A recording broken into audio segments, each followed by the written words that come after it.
Et donc, je vais pouvoir ainsi relaisser la parole sur la 4e délibération à Denis Dupertuis sur les taux de fiscalité 2023.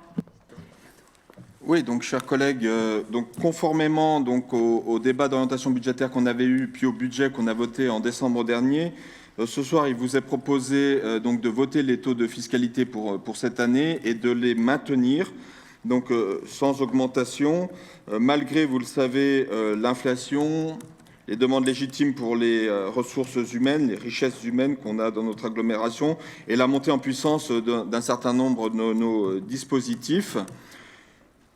La volonté politique du bureau qui a été affichée, c'était donc de ne pas augmenter les taux de fiscalité pour cette année 2023 et donc de rester sur l'harmonisation qui avait été fixée au moment de l'élargissement, en tout cas de la fusion de notre EPCI avec l'ensemble de ses membres. Donc vous avez ici les taux qui vous sont proposés pour l'année 2023. Donc la taxe d'habitation pour les résidences secondaires est maintenue à 7,25%. Alors, c'est la première année où on ne vote plus de taxe d'habitation propre, puisqu'elle a disparu. On n'a plus qu'une taxe d'habitation sur les résidences secondaires, maintenue donc à ce taux de 7,25%. La taxe foncière sur le non bâti, qui est elle aussi maintenue à 6,40%. Le foncier bâti à 1,69% et la cotisation foncière des entreprises vous est proposée à 23,95%. Je voulais au passage remercier les services pour la qualité, le service finance en particulier, pour la qualité des prévisions qui avaient été données, puisqu'aujourd'hui on commence à avoir les premières notifications. Vous savez qu'un certain nombre de ces produits sont notifiés sur les années précédentes, et donc on est, j'allais dire, exactement dans l'épure qu'on vous avait présenté au moment du budget, puisqu'on a 1% d'écart, donc vous m'excuserez du 1% d'écart par rapport à ce qui avait été prévu. Je vous rappelle d'ailleurs au passage que nous n'avons malheureusement pas encore pu recruter de fiscalistes, donc c'est un exercice qui est un petit peu délicat, mais merci au service pour le travail qui a été mené et qui nous permet donc de tenir le budget tel qu'il vous a été présenté en décembre dernier.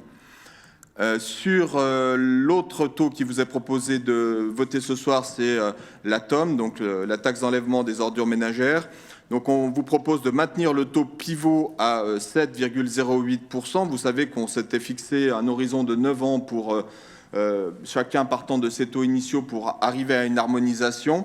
Donc cette harmonisation conduit à une baisse de l'ensemble des TOM pour beaucoup de nos communes, sauf les communes de l'ex-C2A et de la CCT, donc de la communauté de communes de Tournette, qui voient leur taux légèrement augmenter pour rattraper ce taux de 7,08%. Donc les communes de l'ex-C2A, vous les avez en premier, c'est Annecy, Argonnet, Chavanot, Épagny, Métessy, Montagny-les-Langes, Poisy, Quintal.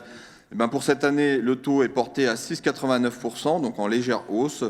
Par contre, pour Albi, 7,97, on est en baisse. Alève, 9,31. Chénal-les-Fras, 8,41. Donc tout ça est en baisse.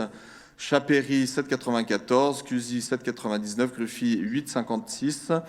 Héry-sur-Albi, 8,19. Mur, 8,11%. Saint-Félix, 8,16%. Donc tous ces taux sont en baisse par rapport à l'année précédente. Saint-Sylvestre, 8,39. Du Lachaise, 8%. Donc en baisse. En légère hausse, vous le verrez, Bluffy, Menton, Taloir-Montmain, Verrier-du-Lac, ils passent à 7,04 puisqu'ils doivent atteindre les 7,08. Donc on arrive bientôt au bout de l'harmonisation. Et puis de nouveau, tous les autres en baisse, Entreverne, La Chavelle, Saint-Maurice, Les Chaux, Saint-Eustache, Saint-Joriot, Duin, Saint-Joriot pour l'autre secteur en apport non volontaire, Sévrier pour 7,90, Charbonnex-Croisy, Naves-Parmelan, Filière, Villaz pour 7,66%. Et je crois que j'ai fait le tour.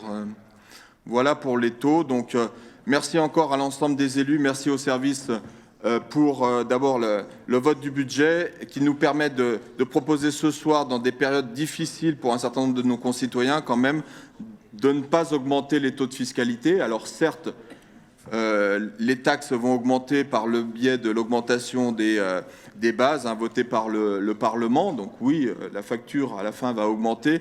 Mais ceci nous permettra d'englober une partie de l'inflation et des coûts d'énergie qui nous sont aujourd'hui extrêmement importants à assumer. Mais on a fait le choix de ne pas en rajouter une couche, j'allais dire, en modifiant ces taux pour cette année 2023.